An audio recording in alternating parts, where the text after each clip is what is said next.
la compañera Olga Vigliera, una de las fundadoras del Plenario de Trabajadoras, una gran constructora del partido y la organización de mujeres socialista, que es el Plenario de Trabajadoras. Así que un aplauso para ella y espero que disfruten el curso.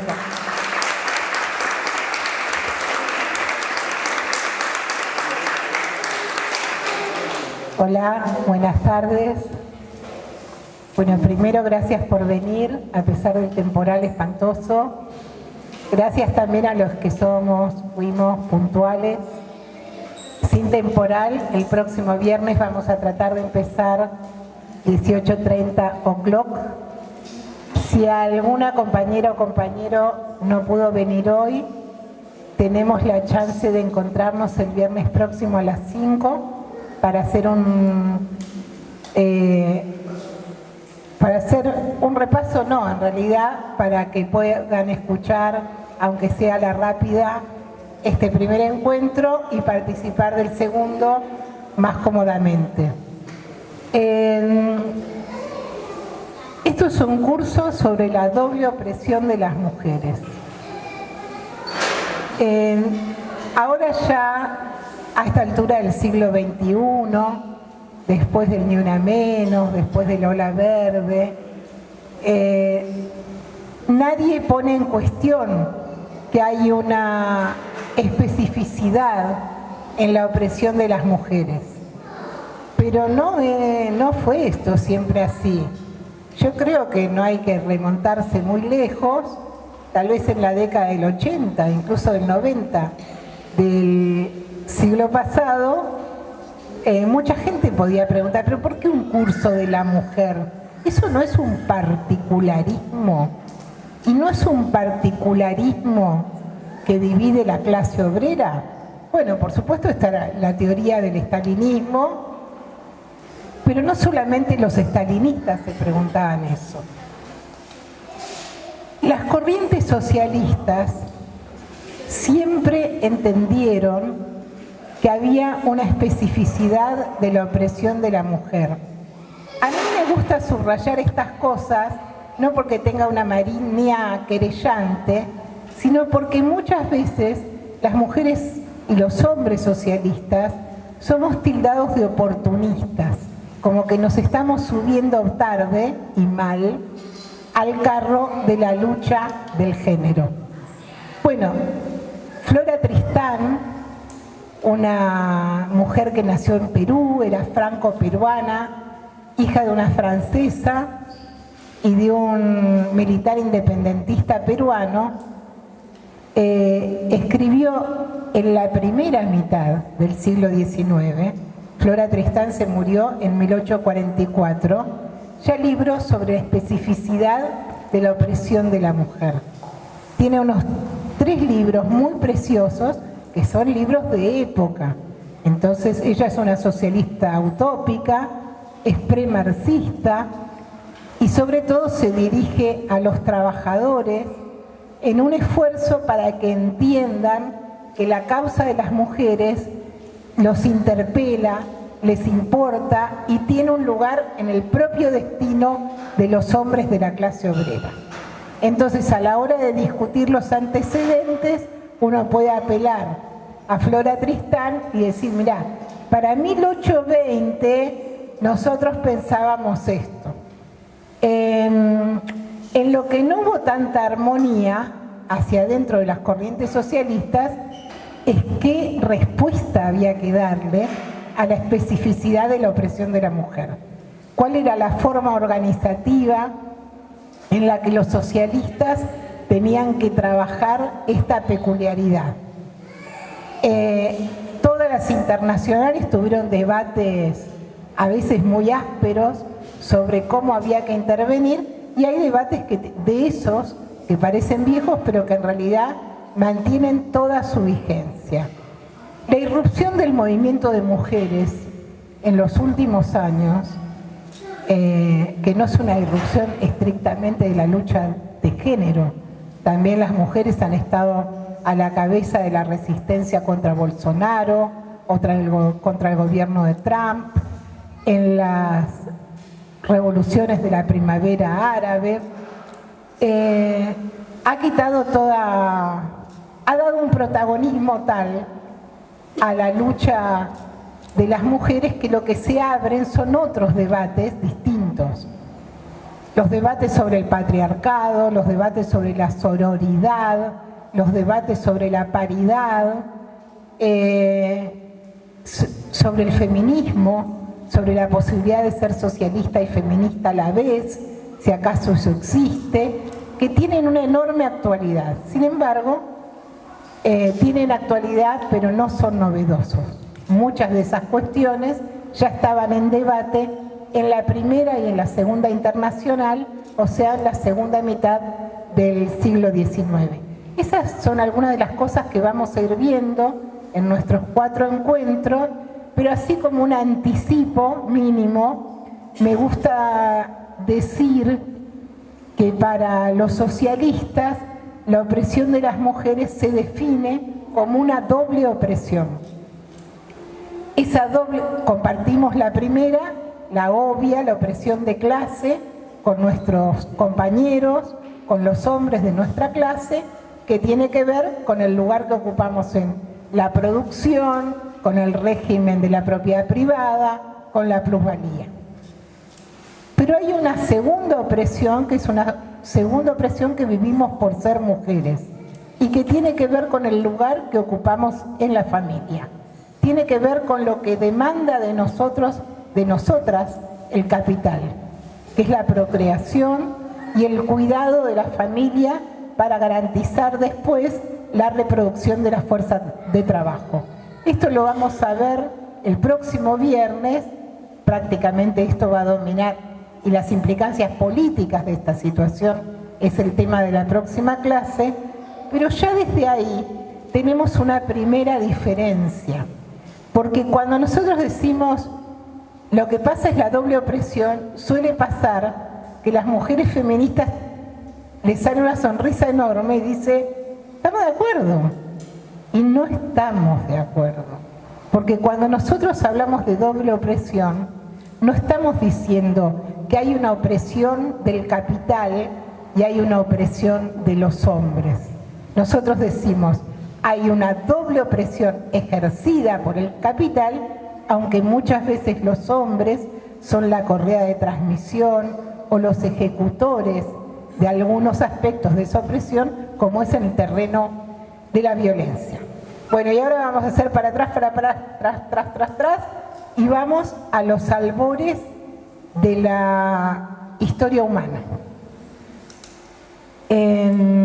Hace millones de años, los seres humanos, por decirlo así, vivíamos en pequeños grupos nómades, éramos caníbales, nos comíamos los unos a los otros y éramos parasitarios. Nuestra economía era una economía parasitaria de la naturaleza. O sea, no hacíamos nada por cambiar la naturaleza, sino que vivíamos de lo que ella nos daba. Había una división genérica del trabajo. Si bien no en todas las culturas es así, pero en general y en la mayoría de esas sociedades, los hombres eran cazadores, se ocupaban era la época de los enormes animales, trataban de conseguir carne, caza para comer, y las mujeres éramos recolectoras o excavadoras. O sea, tomábamos lo que se ofrecía, los frutos, raíces, y por eso todavía hoy en algunos pueblos originarios de Canadá, el ritual de pasaje de una mujer de la infancia a la adultez se hace con una vara de madera lijada en la punta, que es lo que ancestralmente hicieron las mujeres de su cultura, que es excavar la tierra para tratar de sacar raíces que los alimentaran. El trabajo de recolección y excavación era llevado a cabo por las mujeres en compañía de los niños del clan. Y el trabajo de cazar era ejecutado por los hombres. Hay algunas excepciones. En algunas culturas que estudió un antropólogo en la Polinesia que se llama Malinowski, él encontró una comunidad en donde las tareas eran exactamente inversas. Las mujeres, por supuesto, tenían los niños y parían, pero rápidamente los hombres se hacían cargo del cuidado de las criaturas, de la excavación y de la corrección, y las mujeres eran las cazadoras. Pero en general esto no fue así.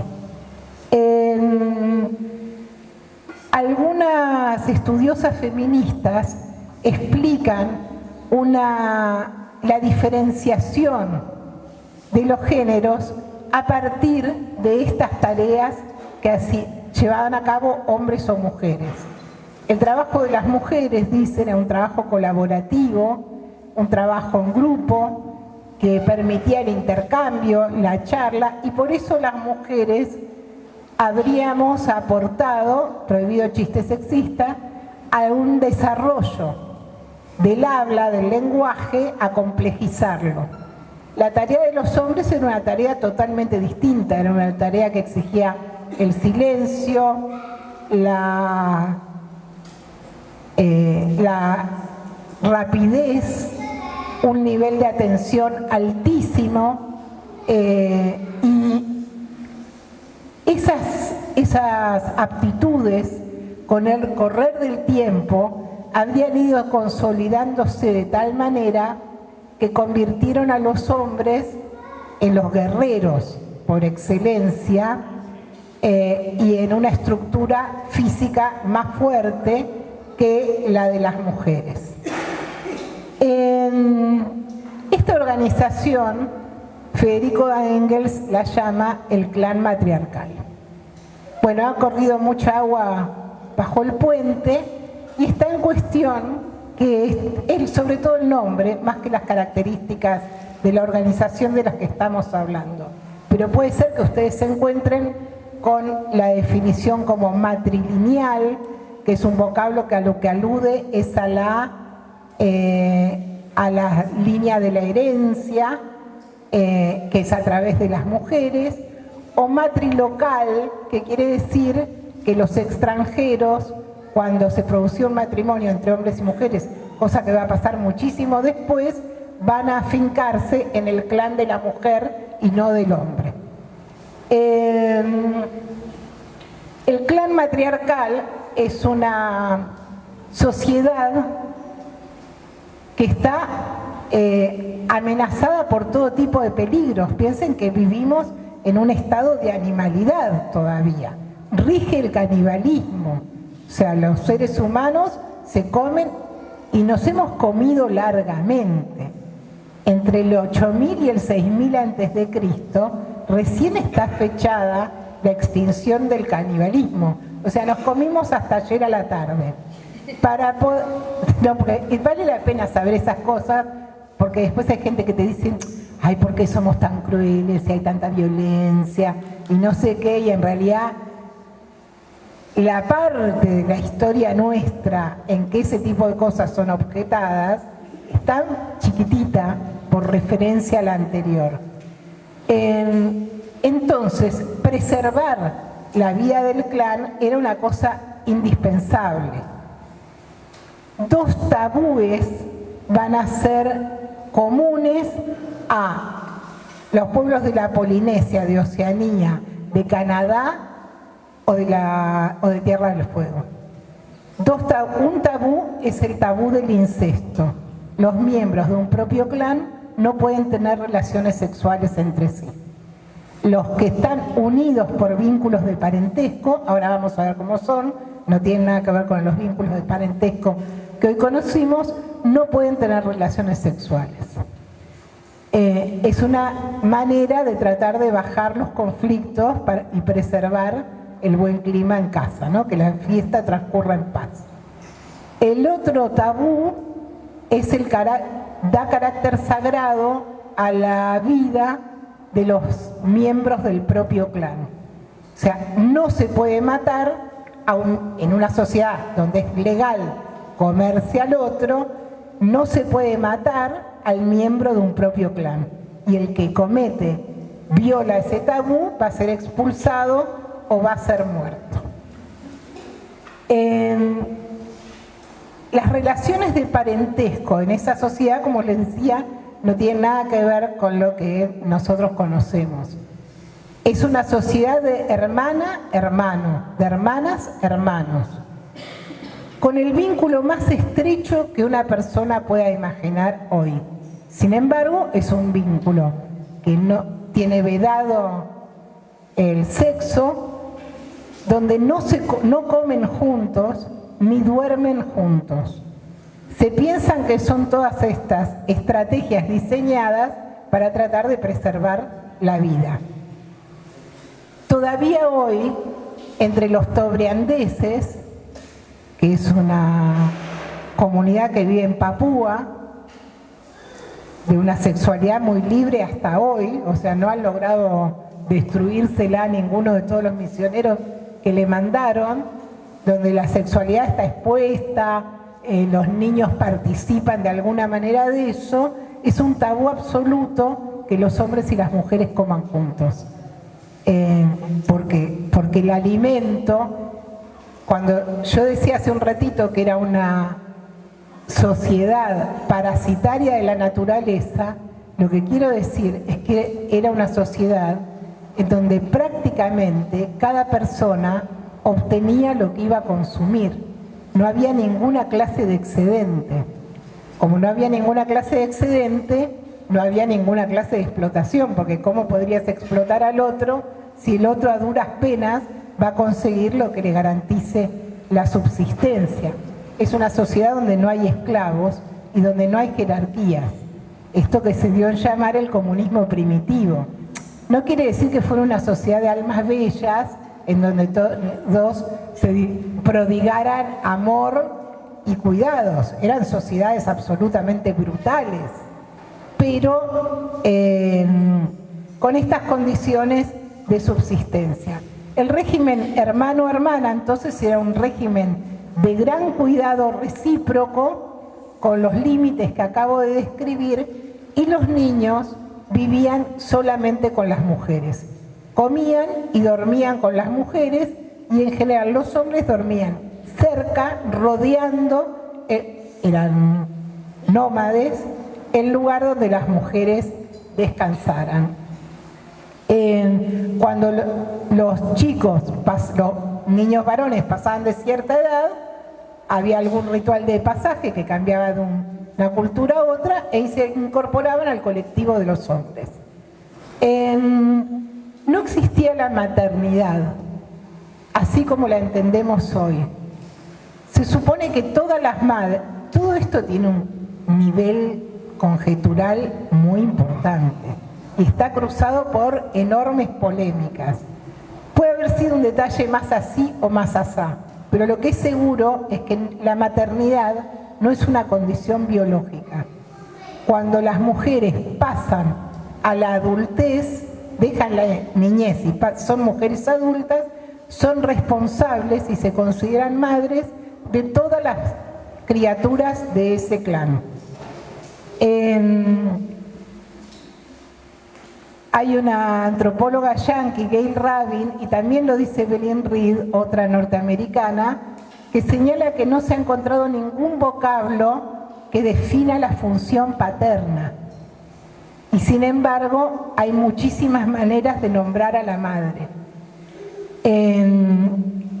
Los hombres del clan matriarcal son como tíos, responsables por la vida de cada uno de esos chicos también.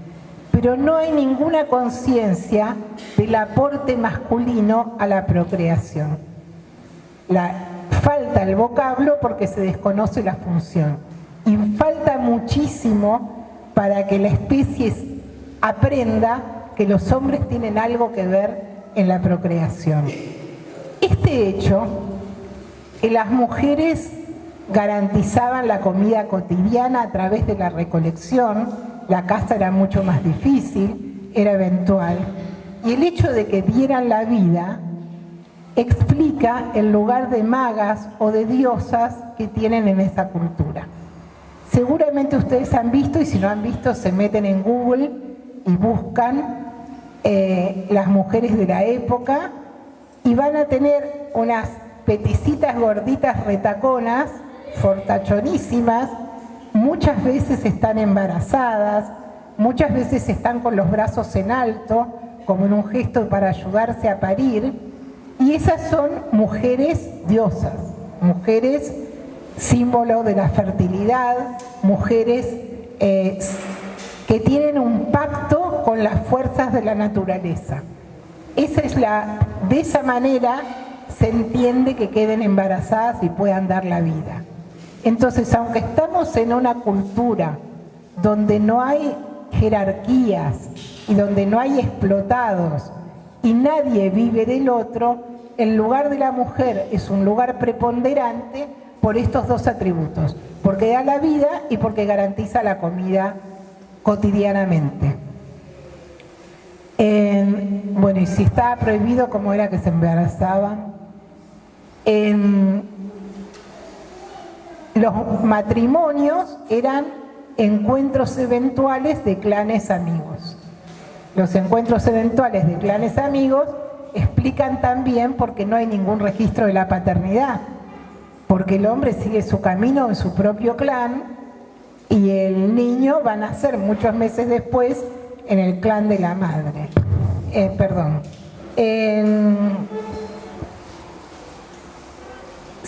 Se entiende como que la mujer es un motor del desarrollo porque es la que va a cuidar la vida de las crías.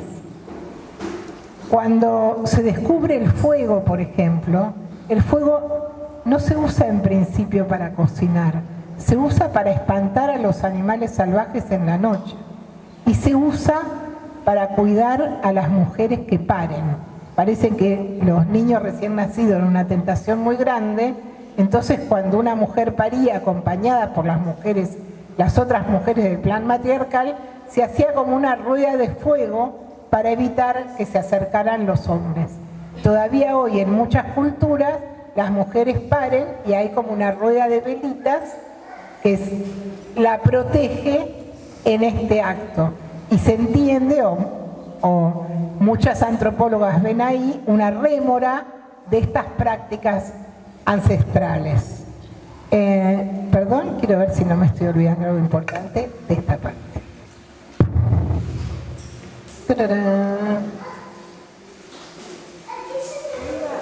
Sí.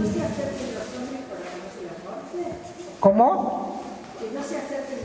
Para que no se los morfen. Bueno, en la mitología está lleno de cronos, digamos, de padres que se morfan a sus hijos. Muchos de los estudios de Engels en realidad vienen del estudio de la mitología, de un libro de un alemán, Bachofen, que lo que estudiaba era las leyendas y los mitos y trata de desentrañarlos y dar una explicación a esto. Eso hace que mucha gente lo desacredite porque confía más en el carbono 14, pero hay... yo traje dos ejemplos de la mitología que me parece que son preciosos para contar, pero falta un poco. Las mujeres además, como recolectoras, van a ir comprendiendo lentamente y a lo largo de centurias y milenios el ciclo de la naturaleza, o sea, por dónde tienen que ir y para dónde tienen que ir para encontrar comida en las diferentes estaciones. Y otra cosa que empiezan a aprender es qué hierbas son beneficiosas y cuáles son dañinas.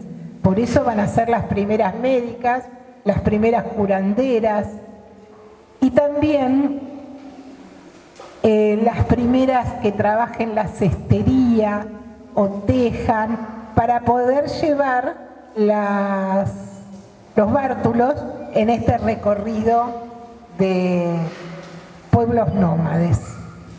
Muy bien, nos estamos acercando más o menos entre el 8000 y el 6000 antes de Cristo, que es cuando se produce lo que se llama la revolución neolítica.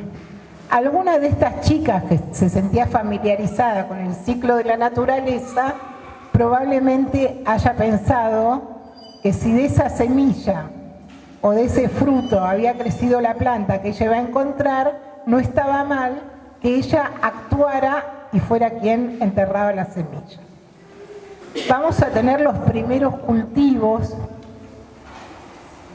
y también los primeros traslados de animales pequeños. Por lo que han encontrado, por ejemplo, los antropólogos cerca de Estambul, son perros, ovejas, cabras, que el clan llevaba consigo para garantizar una forma de alimento. Bueno, el descubrimiento de los cultivos, de que si uno cultiva, si uno hunde la semilla, algo crece después, va a abrir una etapa de proyecciones infinitas. Más o menos durante 2500 años, este proceso se va a ir afincando, se va a abandonar el nomadismo, se van a establecer las primeras aldeas, los primeros cultivos, los primeros corrales. Estamos hablando de clanes donde solamente existe la propiedad comunal. La idea de la propiedad privada es una cosa que no es posible concebir. Malinowski también cuenta eso, que él, cuando fue a la Polinesia y trataba de explicar qué era la propiedad privada, que había cosas que eran suyas y otras que no eran suyas, se reían de él. Pensaban que era un juego, que esto no era posible. Tampoco entendían el pasado como algo separado del presente, sino que la historia de cada pueblo estaba en un único relato y no había una disociación entre quien lo narraba y quien había vivido. Bueno, estas primeras aldeas son aldeas rigurosamente de clanes matriarcales, o sea, o matrilocales o matrilineales. Vengo curtida, lo explico porque tengo una experiencia traumática con el vocablo. En estas aldeas empiezan a generarse los primeros cultivos, los primeros corrales, todo esto es propiedad común. Los primeros cultivos permiten que haya ¿qué? Que haya forraje, que haya un mínimo excedente. Bueno, como les decía, en estas primeras aldeas no existe nada parecido a la propiedad privada. Estos pueblos que se han convertido en sedentarios, se han afincado cerca de cursos de agua. Por ejemplo, en Oriente van desde el Valle del Nilo hasta lo que se llamó la media luna de las tierras fértiles, que es el Éufrates y el Nilo. En América del Norte, en la costa este. En todo Mesoamérica y en América del Sur, en la cadena andina. Son los primeros lugares donde se producen los primeros cultivos ¿qué son? En Oriente, trigo sarraceno, cebada. En América, porotos, mandioca. O sea, van cambiando los cultivos, pero no va cambiando el proceso, que por supuesto no es simultáneo, pasa en distintos momentos. Las plantas dan semillas y las mujeres aprenden que si muelen las semillas pueden hacer harina, y si pueden hacer harina pueden hacer pan, y el pan dura más de un día, o sea, se puede acumular comida. Y ahí hay una historia de la mitología egipcia que a mí me encanta y que muestra además cómo estas nuevas tecnologías que sacan a la humanidad de un lugar parasitario y que le permiten intervenir en la naturaleza, va a hacer crujir también la organización social y los vínculos de parentesco. Una primera versión dice así: Iris y Osiris, hermanos, dioses, reyes de Egipto. Osiris dice: que su hermana Isis aprendió a moler la semilla de la cebada y que entonces ya no habrá hambre entre los seres humanos y que entonces es la hora de prohibir el canibalismo. Otra versión más moderna dice que Isis y Osiris ya no son hermanos, sino son una pareja y tienen un hijo, pero es lo mismo. Ella aprendió a moler la semilla de la cebada y el trigo sarraceno y que entonces hay que prohibir el canibalismo porque ya no se justifica que los hombres se coman entre sí. Estas eran las cosas que leía Bachofen y que después Engels reinterpretaba sin carbono 14 sobre lo que había hecho Bachofen.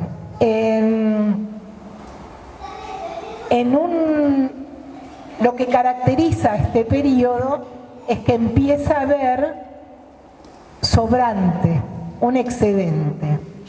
Y otra cuestión que sucede es que el clan no es autosuficiente para mantener esta tecnología. Ha habido enormes saltos tecnológicos, por ejemplo, la piedra pulida. La piedra pulida permite mejorar las herramientas y mejorar las armas. Afincarse cerca de los ríos permite que los hombres pesquen y entonces se garantiza una continuidad de la comida diferente que cuando estaba en el azar de la casa mayor. Empieza a haber reservas de alimentos, pero no faltan personas que se ocupen de eso. Y así como en la larguísima etapa anterior no tenía ningún sentido tener esclavos, y cuando chocaban dos clanes, el clan que perdía o era asesinado o era incorporado en igualdad de condiciones al clan vencedor, ahora sí tiene sentido tener esclavos que trabajen para lo que el clan necesita. Ahí se abre un debate bien interesante con una mujer que yo puse en la bibliografía. Me pareció que era interesante que la leyéramos. Es una antropóloga norteamericana que viene del Partido Comunista y que evolucionó hacia el feminismo, pero que trata de tener alguna base material en lo que dice. Me pareció que estaba bueno leerla porque es próxima y aún así es de una distancia enorme. Y muchas veces yo tengo la impresión de que las compañeras que se consideran feministas socialistas no han leído mucho de lo que escriben las mujeres feministas. Y esta que es próxima, es tan distante, que me pareció una buena manera de tratar de ver si existe alguna posibilidad de compatibilizar estas dos concepciones del mundo. Que es obvio que yo pienso que no. Lerner dice, las mujeres se convierten en ese momento en mercancía. Porque como se necesitan muchos brazos en el clan, el sistema de rapto de mujeres, que acompañó también el periodo anterior, toma una velocidad vertiginosa. Las mujeres son secuestradas, son robadas y apropiadas por otros clanes. ¿Para qué? Para hacer uso de su capacidad procreadora.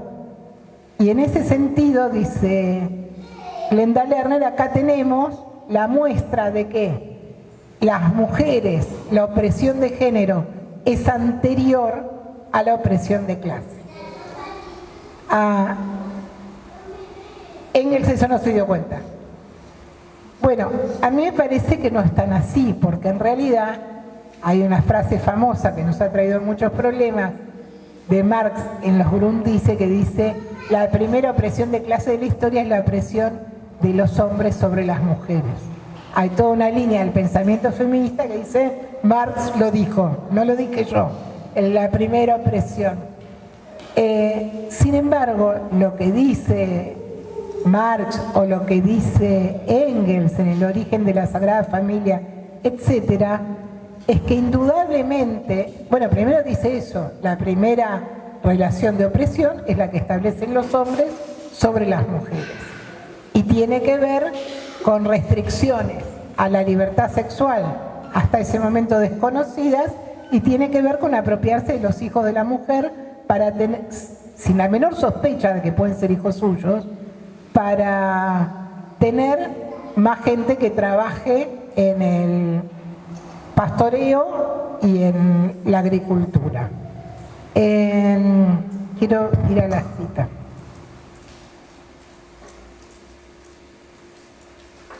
¿Dónde estás?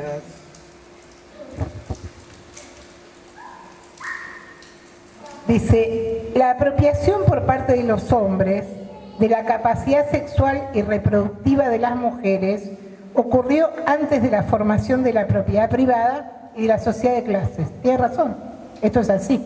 Todavía falta un tranco para que se constituyan las clases y para que se constituyan, se defina la propiedad privada. Ella dice, el trabajo de las esclavas es tener hijos para el clan que se apropió, pero en ese clan no es solamente hombres, también hay mujeres en igualdad de condiciones respecto de los hombres. Y lo que estamos viendo es un proceso de complejización y de diversificación del trabajo y de las relaciones humanas. Ya no hay un conjunto de guerreros, ya hay jefes, ya hay esclavos, o sea, hay unos que no se sirven de las esclavas para nada y que ni siquiera se sirven del excedente de la misma manera. Empieza a haber una complejidad del trabajo y empieza a haber una complejidad social también en una sociedad donde empieza a haber opresores, que es el clan que coopta a los esclavos, y oprimidos, que son los esclavos y las esclavas dentro de ese clan. La introducción de la esclavitud es letal para las mujeres, porque las mujeres empiezan a ser desplazadas de las tareas que llevaban a cabo hasta ese momento. El esclavo toma las tareas de cuidado de los cultivos, que ya no son el pequeño huerto del que hablábamos en el 8000, sino que es la ganadería y la agricultura. Incluso se han ido desplazando las poblaciones de las zonas más selváticas a las praderas, hacia Europa. Hay una diversificación de trabajos y esos trabajos empiezan a tener diferentes jerarquías. Y las mujeres empiezan a ser replegadas de todos esos trabajos, por ejemplo, del arado, porque el primer arado es un arado manual que las mujeres pueden llevar, y eso va a ser reemplazado por arados enormes que arrastran 2 o 3 esclavos y ellas no. Ellas empiezan a estar cada vez más ocupadas de lo que hoy llamaríamos sus labores domésticas. Con el abandono del nomadismo cambian también los formatos de la pareja. Obviamente ya no hay un encuentro eventual en alguna parte del recorrido de 2 clanes, sino que empieza a haber algo así como matrimonios transitorios entre los hombres de un clan y las mujeres de otro clan. Son transitorios, hay un marido principal y puede haber otros maridos, pero cuando y otras mujeres. Pero cuando ese vínculo se empieza a estabilizar, los hombres empiezan a ir al clan de la mujer, por eso matrilocal. Para poder entrar al clan de las mujeres, los hombres, los extranjeros, tienen que depositar una dote, un aporte. En general es ganado, pero también puede ser semillas o forraje. El casamiento, aunque sea eventual, de una mujer de un clan con un extranjero, enriquece al clan.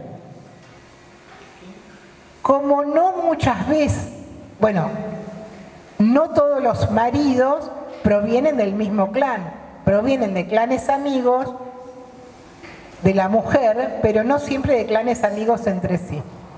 Y Evelyn Reed explica como una forma de evitar esos conflictos que empieza a haber viviendas solo de parejas. Hay una ruptura de la vivienda comunitaria de mujeres y la vivienda comunitaria de los hombres, sino que empieza eso a coexistir con viviendas donde solamente hay parejas. Y si uno tiene una casita, ¿no va a ser su propio corral y su propio huerto? Hay el comienzo de invalidación de la propiedad comunal como la propiedad exclusiva de los clanes. Vamos a tener acá, aunque tarden mucho en definirse, el germen de la propiedad privada, el germen de la ruptura del clan y del régimen de hermana a hermano por el régimen de parejas. También, con esto de que las mujeres han empezado a ser retiradas de la producción comunitaria, los pactos se celebran entre hombres. El hombre que quiere vivir con tal mujer en este clan no lo negocia con la mujer, lo negocia con los hermanos de la mujer. Las mujeres no solamente empiezan a perder un lugar en la producción, sino que por primera vez sus hermanos pueden tener decisión sobre la vida de ellas sin que ellas tengan ninguna decisión sobre la vida de sus hermanos. Estamos empezando a ver un doble estándar de género hacia adentro de las comunidades todavía del comunismo primitivo. El régimen de hermana a hermano es lo que empieza a quedar viejo. Y ni les cuento cuando a través de la observación de los animales y de la ganadería, los hombres se dan cuenta que son fundamentales en la procreación. Es un giro, la diosa, la maga, la que tenía las relaciones con la naturaleza. Acá hay mucha gente joven, pero hay otra como yo, que seguramente alguna tarde de aburrimiento miró Canal 11 o Canal 13 cerca de Pascua y veía las fiestas romanas con los enormes falos, que eran la celebración, porque al fin habían entendido para qué servía eso que tenían ahí. Y servía nada menos que para tener hijos en un momento en que se necesitaba desesperadamente incorporar mano de obra a las comunidades para poder sostener una economía que había abierto, dice Engels, enormes manantiales de riqueza, pero que todavía no habían sido descifrados en qué significaban esos manantiales de riqueza socialmente.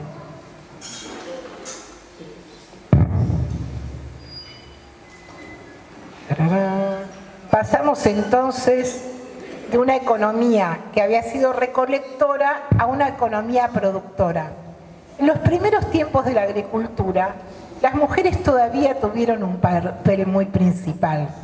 La Pachamama, las diosas de la fertilidad, porque se establecía una identidad entre el hecho de dar vida y la fertilidad de la tierra.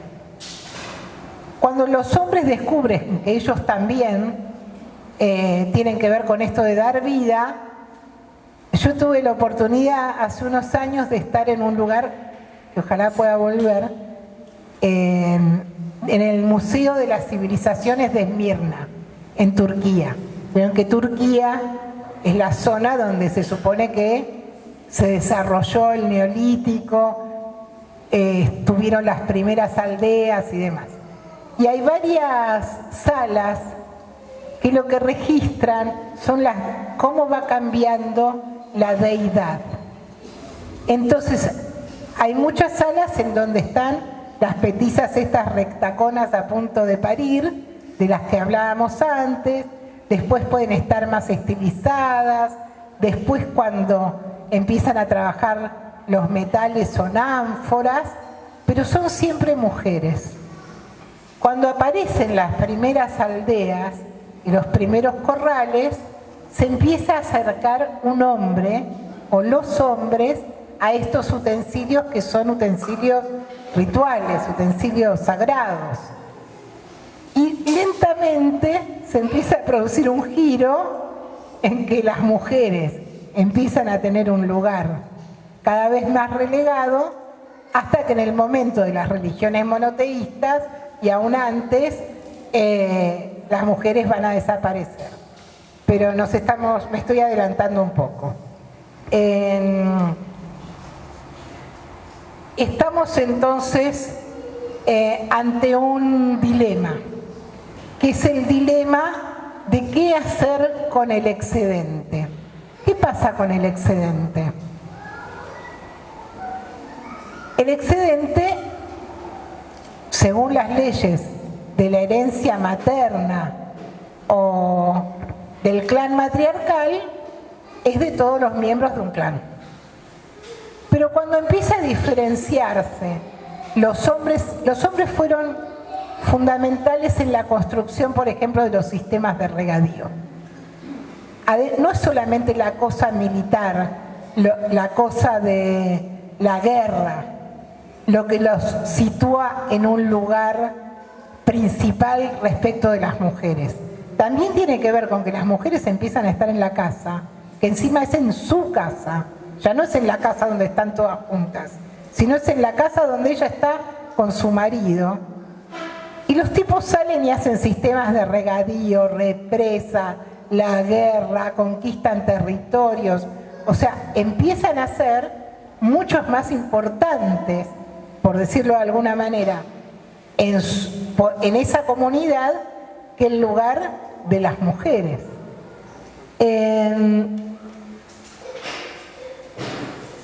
Entonces hay una doble propiedad, hay una propiedad comunal y también hay una propiedad de aquellos que han podido armar sus propios ganados, generar su propia riqueza.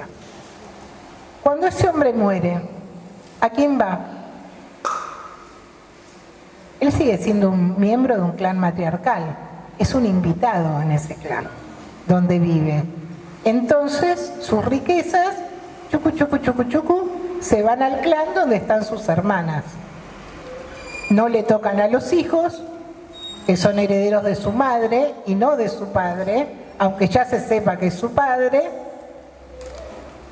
Esa cuestión y otra cuestión son las que explican el grado de sujeción al que va llegando lentamente la mujer. El descubrimiento de la función paterna, de la función biológica paterna, hace que los hombres empiecen a tener interés en que sus hijos sean sus hijos. Al principio no es así. Al principio el sistema de pactos o de regalos con los que un hombre podía entrar al clan de su mujer, muchas veces incluía el derecho sobre los hijos de ella. Pero esto tenía que ver con que trabajaran y no importaba quién era el padre de sus hijos, sino conseguir más fuerza de trabajo. A partir de la conciencia de la paternidad, y cuando empieza a tratar de entenderse qué es ese excedente y cómo hacer para legar a los hijos el excedente, el poder militar, el poder político, lo lógico es una restricción sobre la sexualidad de la mujer. Es lo único que garantiza que los hijos de esa mujer sean exclusivamente los hijos de ese hombre. Hasta ese momento, aunque los matrimonios se suponía que tenían un carácter de transitorio y podían disolverse, crecientemente era más difícil hacerlo. ¿Por qué? Porque si la mujer decidía romper con el marido, empobrecía su clan. Porque el marido, cuando era expulsado, no se iba solo, se iba con todo lo que había aportado ese clan. Entonces tal vez los hermanos no estaban tan contentos con que la hermana quisiera divorciarse y perder cabezas de ganado o perder lo que hubiera aportado al clan. Por el otro lado, era un sinsentido que los hijos no heredaran al padre una vez que el padre sabía que era el padre. Hasta ese momento, la herencia no había tenido mucha importancia, porque ¿qué es lo que se heredaba en un clan matriarcal en la nómade. Se podían heredar algunos tejidos, algunas cestas, algunas pieles. Y heredar quiere decir que quedaban en el mismo lugar donde estaban las hermanas y los hermanos de esa mujer. Ahora, estos manantiales de riqueza inimaginados de los que habla Engels, pudrió todo, porque nadie quería perderse lo que le correspondía de eso. Y los hombres querían legar eso a sus hijos. Y para que eso fuera posible, había que destruir el derecho materno, había que destruir la herencia matrilineal. Y ahora voy de nuevo a una que a mí me encanta, esperen que la busque, así no invento.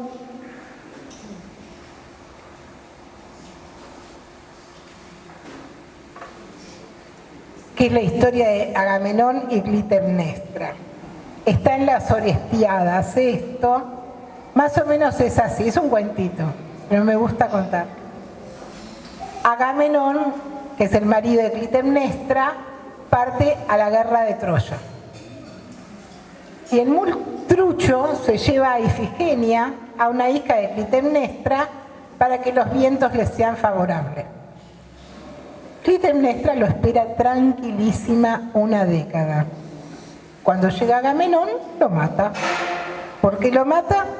Porque él ha matado a su hija y porque ella está regida por los dos tabúes de lo que hablamos. Él no tiene por qué respetar la vida de la hija, que es de ella, pero ella no tiene por qué respetar a la vida de su marido, que es un extranjero. Entonces mató a su hija, ella lo mató y se acabó. Lo insólito es que Orestes, otro hijo de Clitemnestra, Orestes sí es hijo de Clitemnestra y Agamenón, va y se la carga a la mamá. Entonces hay un juicio espectacular en el Olimpo, en donde las diosas de la femineidad, las furias, piden el peor de los castigos para Orestes, que ha violado el sagradísimo tabú de la vida del propio clan y ha matado a su madre. Bueno, ¿cuál no sería la sorpresa de las furias cuando interpelan a Orestes y Orestes dice, pero ella es solo mi madre? ¿Cómo es solo tu madre? Claro, dice Orestes. ¿Qué es la madre? La madre es un cuenco donde mi padre puso la semilla. No es nada más que un cuenco. Uno puede decir, pero qué hijo de puta Orestes, pero si ustedes escucharon el debate en diputados, el año pasado, más de uno pensaba que las mujeres somos poco más que un cuenco, que después es reemplazado por una incubadora y ya está, el bebé feliz y no pasa nada. Bueno, las furias están indignadas, piensan que está loco, pero curiosamente la votación en el Olimpo da empate. Hay una presión de las nuevas ideas en los dioses. Bueno, y mientras esto ocurre, llega Palas Atenea.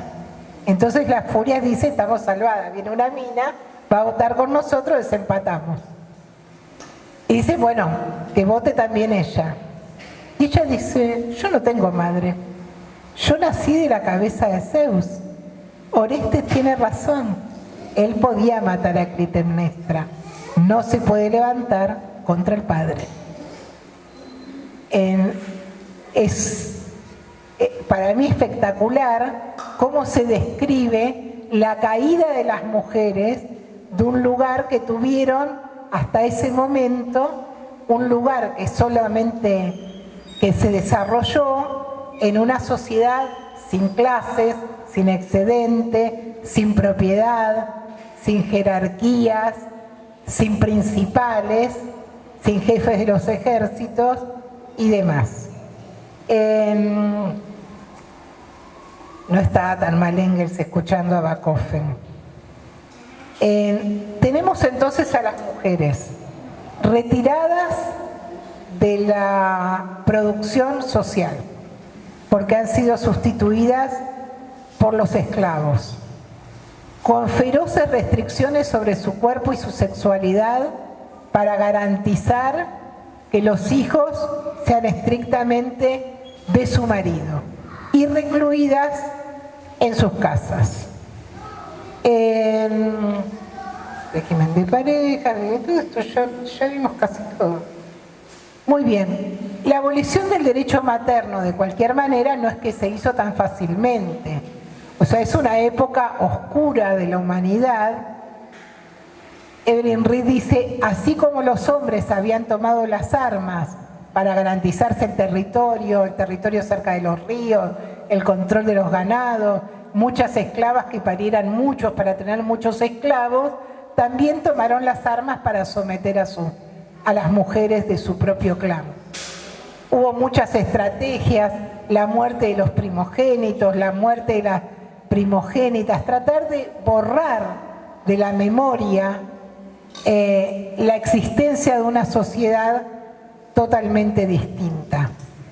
Así como en esas ánforas llegaron los hombres a desplazar a las mujeres, lo tenemos en las religiones politeístas, donde hay un Dios Padre de Zeus, hay un Dios Padre de los océanos o de las profundidades del mar, hay un Dios Padre de la muerte, y las mujeres cada vez más van quedando corridas de la concepción religiosa. La llegada de las religiones monoteístas es como el golpe mortal, donde todos los hombres son un Dios que dio la vida, que es único, y donde las mujeres pierden incluso las condiciones sacerdotales. En algunos casos no se les reconoce ni estatuto religioso, como en la religión judía. En las religiones cristianas, si bien se les reconoce estatuto religioso, no pueden ejercer ninguna de las formas del sacerdocio. O sea, las mujeres han pasado de estar un poquito atrás del ánfora a directamente desaparecer. Las religiones monoteístas vienen de la mano de la familia patriarcal. La familia patriarcal es la familia que tiene que ver con,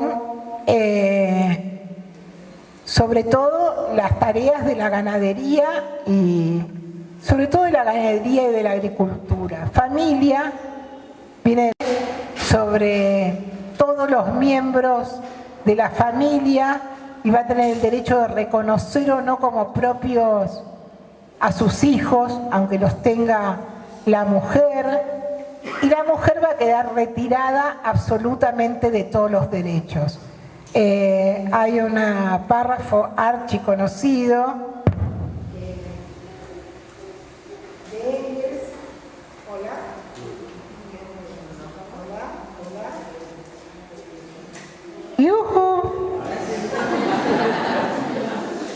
dice así: el derrocamiento del derecho materno fue la gran derrota histórica del sexo femenino en todo el mundo.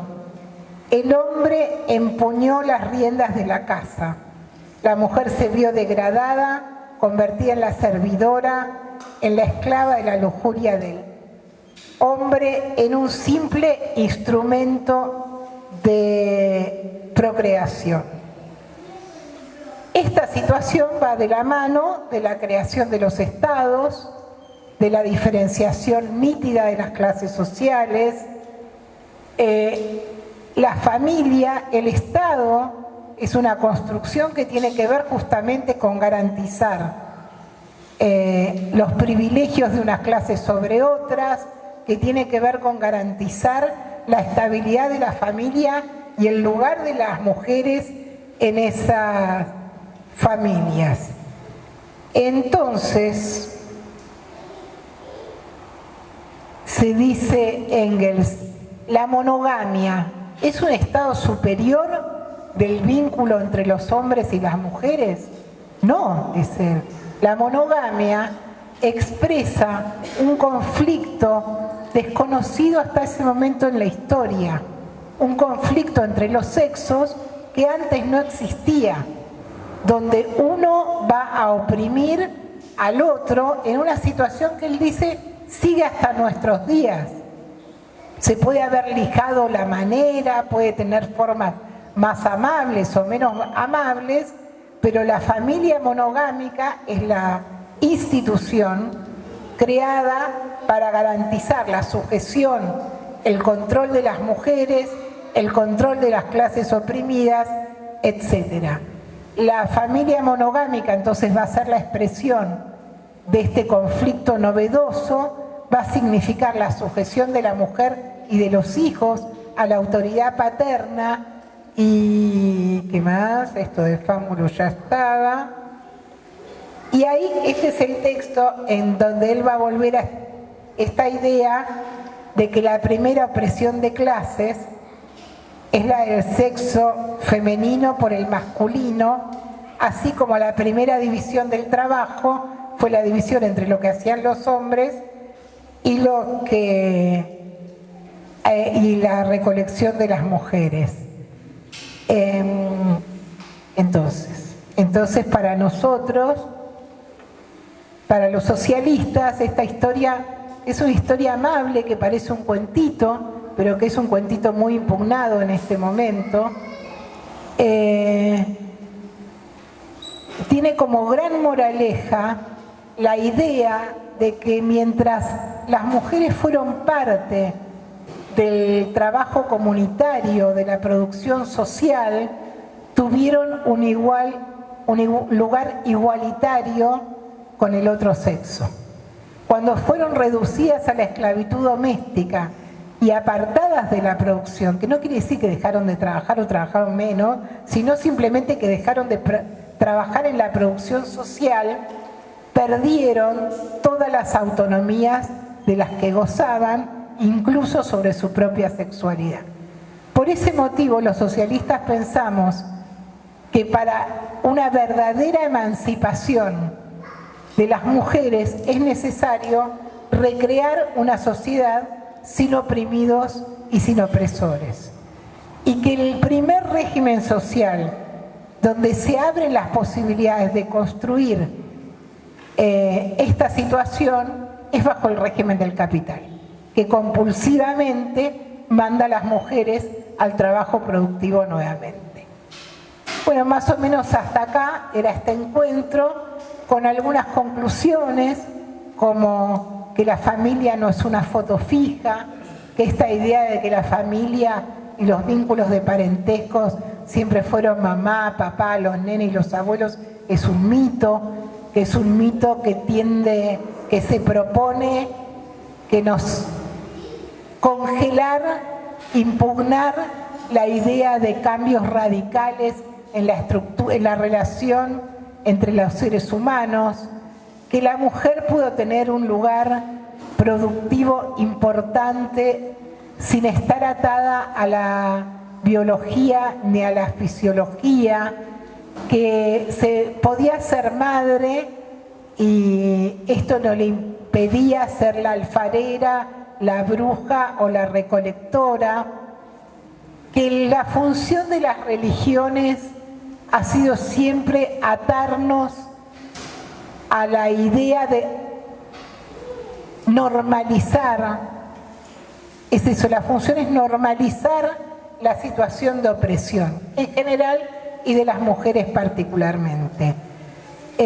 Bueno, más o menos por ahí, y si les parece, hacemos un poco de intercambio antes de levantar.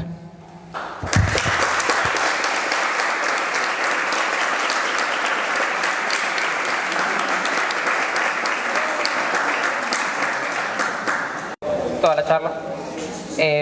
Mi pregunta era, yo sé que dentro de varias culturas es muy común, de las pocas culturas tradicionales que siguen hoy en día, como por ejemplo es Japón o varias culturas asiáticas que se mantienen con fuerza y que todavía como que sus espacios rituales siguen estando, no como es en el caso de la mayoría de las culturas precolombinas. O sea, no como en ese caso. Y algo que yo he notado es que hay muchos rituales que usan herramientas de labranza. Cuando vos hablabas sobre todo esto de que cuando los hombres empezaron a ocupar el mismo espacio que estaban ocupando las mujeres, y empezaron a tener estos objetos, lo que se me vino es que justamente estos objetos se ve en este uso ritual, eran objetos de poder, estaban instituidos en la ritualidad, en todo, no solamente se los pensaba como, bueno, con esta cultivamos, realmente tenían función religiosa. Y nada, como que gracias porque me cerró por todas partes, te lo quería decir que era eso, gracias. Juntemos varias preguntas así, ¿no? ¿Alguien que quiera preguntar? Fue muy claro el curso, me quedaron dudas.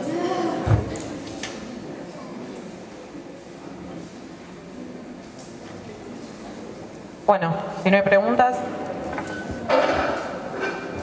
Che, hablé una hora, ¿cómo no va a haber comentarios como el de compañero? Algo tiene que haber, no es justo. Si no, voy a hablar un poco más yo. No, es que nosotros estamos en una situación... yo estoy haciendo lío, Jimena me mira como diciendo no entendió nada. Nosotros estamos expuestos a debates muy intensos. O sea, nosotros participamos de marchas donde miles de mujeres y hombres cantan, el patriarcado se va a caer. Y cuando uno trata de interrogar, es decir, cuando se caiga, ¿cómo es? ¿Va a haber propiedad privada? Cuando se caiga, ¿quién va a ejercer el poder? ¿Las mujeres? Es como un gran enigma, pero no es tan grande el enigma, porque si uno va a los textos de las mujeres feministas, por eso yo les pido que lean el de Lerner, porque es muy clara ella que hace una crítica tan radical. Después no puede ir mucho más lejos de la idea de una civilización igualitaria, donde no haya violencia, donde podamos dialógica. Vos decís, está bárbaro, hermana, pero ¿cómo se hace? Donde no haya guerras, donde la cuestión falificada y militarista de los hombres ancestral. Entonces, a mí me parece que este cuento, que es un cuento que está siendo impugnado incluso de los partidos que se llaman a sí mismos revolucionarios y socialistas, el cuento de Engels. Es un cuento que lo que trata es de construir una base material para que uno no pierda el tiempo pensando que es un problema de educación, de cultura o de políticas públicas. O sea, el matriarcado o matrilinealidad o matrilinealidad no cayó por falta de políticas públicas o por cambios de los imaginarios. Cambiaron los imaginarios, por supuesto que cambiaron. Cambiaron porque la mina dejó de ir con las otras minas a juntar frutos y empezó a quedar encerrada en una casa. Y no tenía derecho a coger con el vecino que antes tenía derecho. Y los hijos que eran todos suyos, de pronto dejaron de ser todos suyos, y no solamente eso, sino que empezaron a responder a la autoridad paterna e impugnaron su legitimidad como madre. O sea, hubo un cambio de imaginarios, por llamarlo, digamos, por usar ese formato que es un formato popular en este momento dentro del movimiento de mujeres. Pero las bases materiales de ese cambio de imaginario es necesario desentrañarlas, porque eso nos ayuda o nos va a ayudar en los próximos encuentros a buscar cuáles son las bases materiales que van a permitir el cambio de imaginario para la próxima, para que el patriarcado caiga y el feminismo no sé qué haga. O sea, ¿me siguen por donde va? ¿Sí? Eso. Entonces, a mí me parece bueno que charlemos, porque vamos muy contracorriente. O sea, no es que está todo el mundo de acuerdo con lo que nosotros decimos, Y a mí me parece que es inevitable que se nos planteen dudas, tal vez no dudas de lo que pensamos, sino dudas sobre cómo discutir estas cosas, dudas sobre cómo debatir con compañeras y compañeros que tienen posiciones diferentes sin que esto los aleje de nosotros o generar situaciones de hostilidad. Porque es un cuento totalmente distinto del cuento de moda, me refiero. Uno tiene hasta un tipo como Valdés, funcionario de la Argentina y del Vaticano de 4 gobiernos, que dice: traté de construirme pero no pude. Sí, socorro. Socorro. Vamos contracorriente en un sentido y vamos a favor de la corriente porque hay cuestiones que se resuelven en 24 horas. O sea, nosotros tuvimos una discusión enorme con otros sectores sobre plurinacionalidad y bajaron los indios ecuatorianos contra el ajuste a sumarse al paro general, y el que quiso entender, entendió, hasta leyendo el diario Clarín, que el problema del indio es el problema de la tierra y no de la construcción de un Estado propio. Se acabó todo el debate, un año de debate. Si los ecuatorianos hubieran bajado en marzo, tal vez no discutíamos tanto. No, pero, o sea, no hay que, yo no desvalorizo ese debate.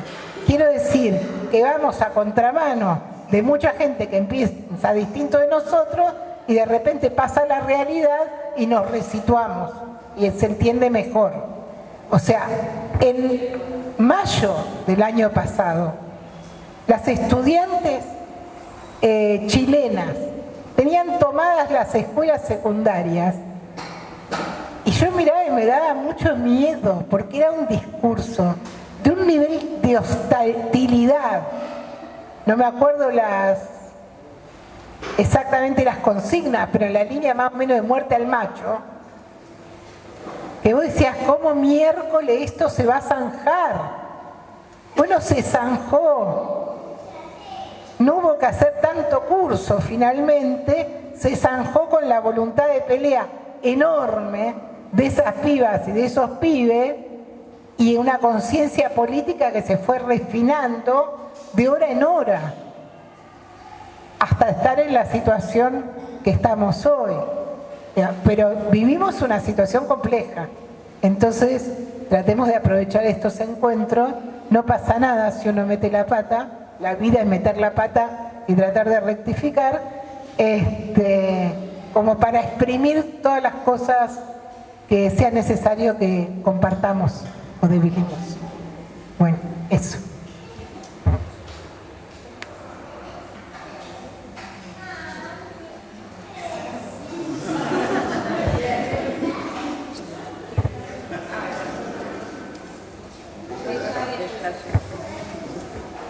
Bueno, capaz me adelanto, pero para decir algo.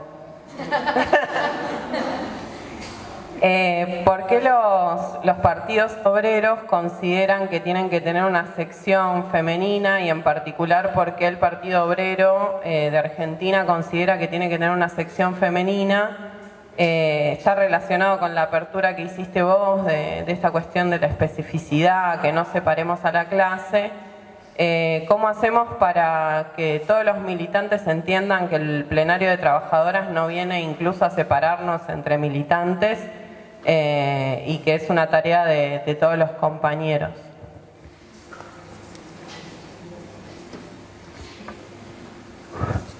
Bueno, esto ha sido un debate enorme, pero que recorre la historia de las internacionales. Esto lo vamos a ver en el próximo encuentro.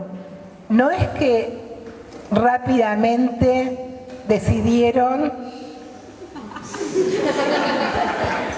que había que tener organizaciones específicas ni nada.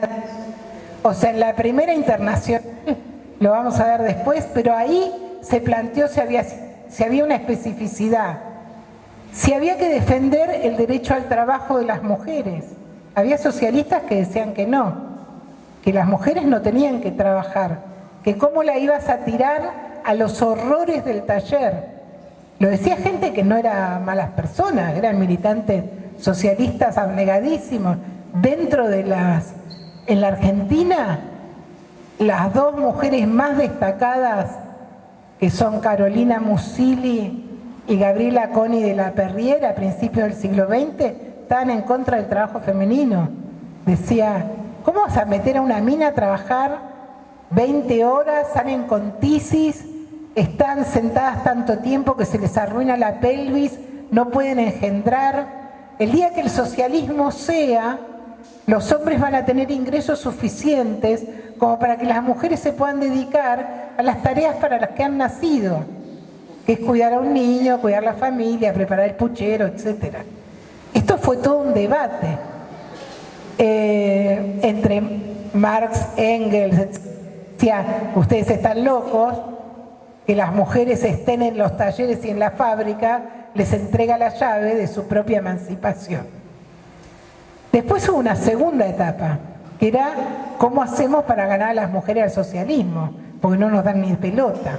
Entonces ahí aparece Clara Zetkin, no solo ella, pero ella es la más osada en ese pensamiento, en que dice hay que hacer organizaciones específicas, porque las mujeres están oprimidas por la religión, porque las mujeres tienen las cargas del hogar. Entonces, los socialistas tenemos que acercarnos en un lenguaje que comprenda estas cuestiones, no que comprendan las minas, porque Clara Zetkin no pensaba que las minas eran tontas, sino que los socialistas entiendan esto. Y sí, tienen que tener organizaciones propias, donde se discuta todo lo que hace al socialismo y también la especificidad, en una unión absoluta con los hombres de la clase y en separación tajante con las mujeres de las clases opresoras. Bueno, esto está todo muy bien, pero las organizaciones no aparecieron.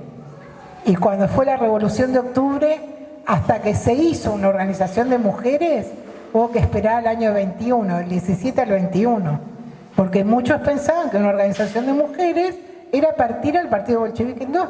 ¿Va a haber dos partidos entonces? Y hubo mucha hostilidad a la construcción del cenotel y este tipo de cosas. Todos estos avances laboriosos de la clase obrera y de la vanguardia obrera para entender cómo intervenir, cómo va mejorando esa intervención, se hacen trizas con el estalinismo. El estalinismo, eso también es algo que vamos a hablar después, necesita restaurar la organización familiar. Va a mandar a 30 millones de personas al Gulag, va a expropiar la Revolución de Octubre.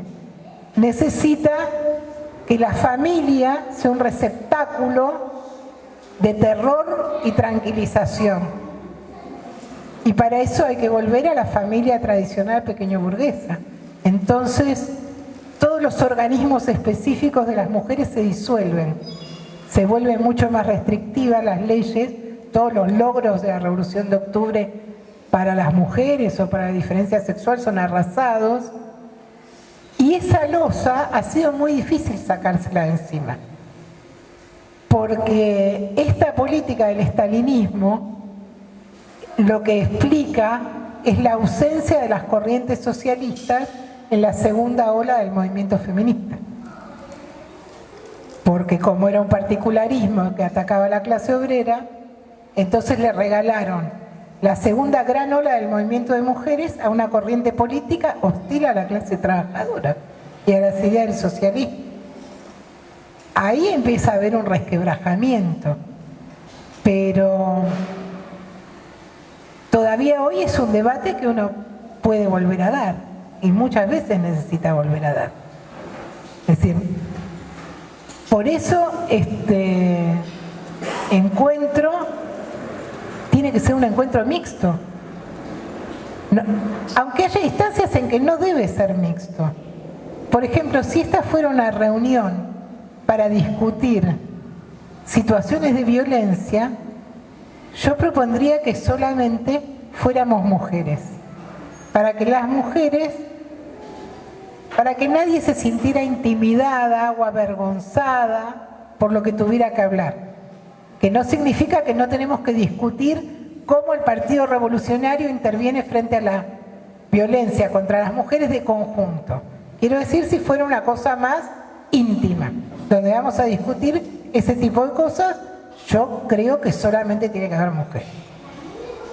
Pero cuando discutimos las razones de la doble opresión, cómo tiene que intervenir el Partido Socialista, el Partido de la Revolución, en la lucha por la emancipación de las mujeres, tenemos que estar todos, porque nos interpela a todos eso.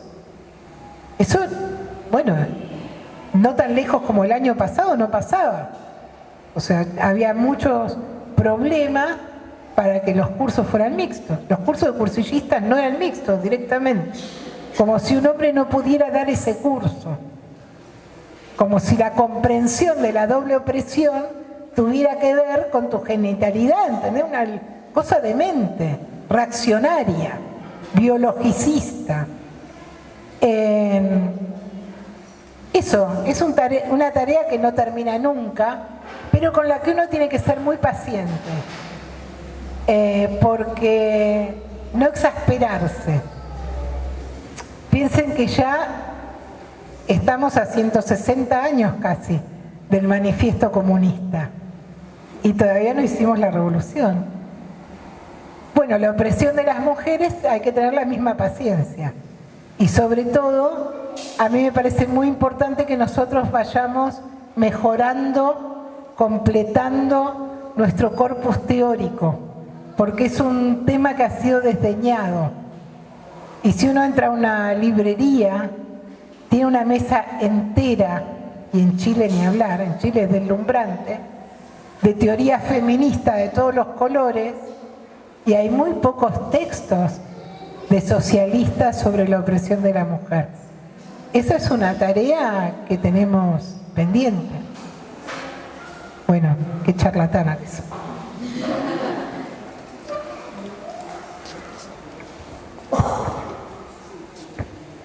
Un poco para clarificar simplemente, te quería preguntar si te parece operativa la noción de patriarcado y si es así, para entenderla en términos materiales, si sería datable, por así decirlo, en este momento en el que se abole el derecho matrilineal. No sé si te entendí, ¿verdad? La noción de patriarcado, si te parece operativa, si te parece útil, y si fuera datable, si se puede datar en este momento de que desaparece el derecho o la herencia matrilineal.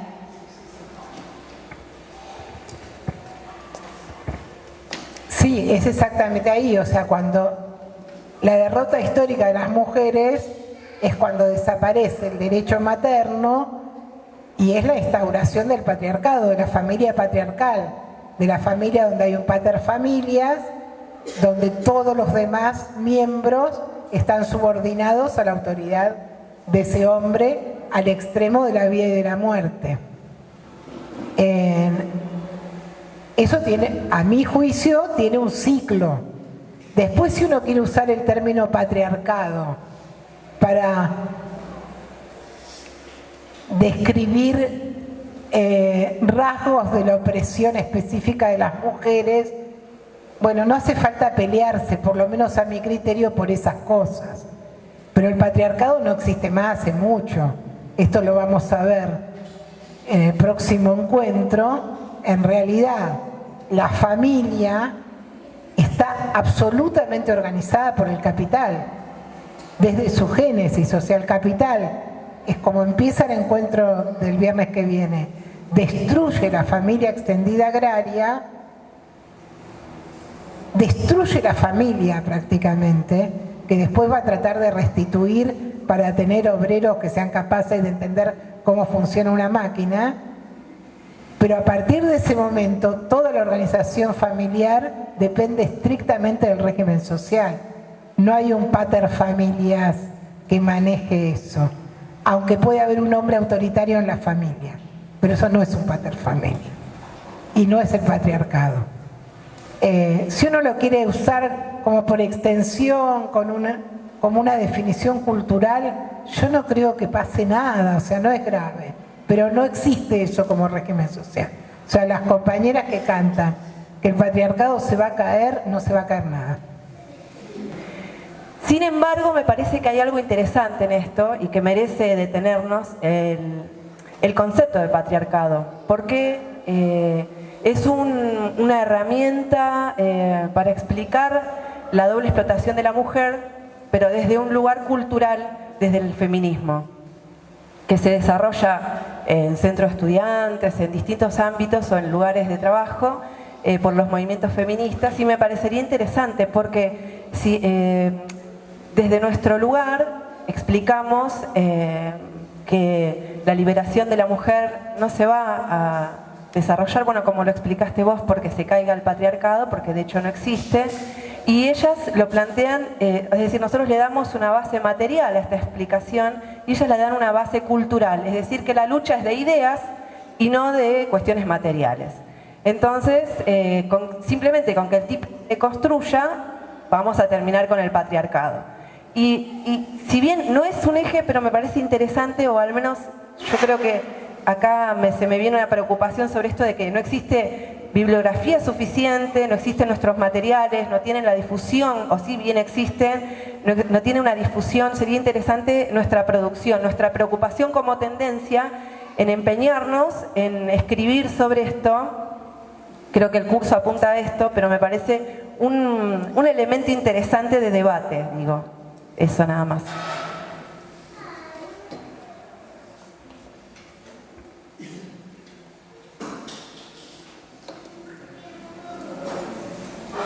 sacas un texto que se titule "El patriarcado no existe", lo